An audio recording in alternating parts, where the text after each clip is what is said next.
दीवो ओके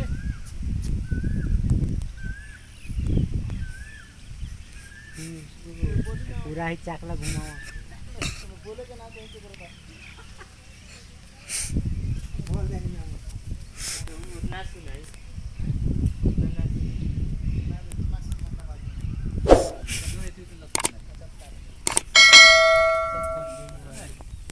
दिखा दो निकल ओ तू सूत्र वाला हो डांड दुखाता बाग मर्द नार दुखाता टे भाई डांड दुखाता नार दुखाता टे ना जानत रह कि इतना मेहनत होखेला हम तो जानते रहे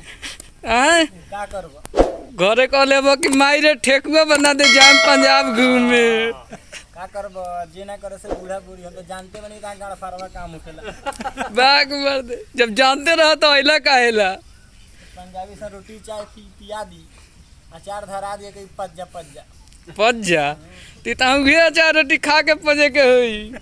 ना दरअसल पंजाबी से धरा चकला के चकला पड़ल बस 100 रुपए के हम दे अभी तो पंजाबिया दी मुंगा तो ठीकदार ही हम गाने मास करी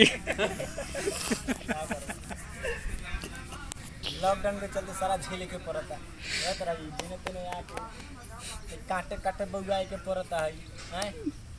के तन देखन हो भाई लोग पूछो हो लोग समाचार का स्थिति बा कहां से आल बोलो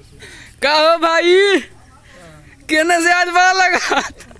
दरवांगा जी आई तो नहीं का डर देखे दुखाई ना और ये लोहा के बा डर दुखाई तो कहिए कि मुंगड़ी से दाब दे हम ये तो ना मुंगड़ी से दवाई ठीक होई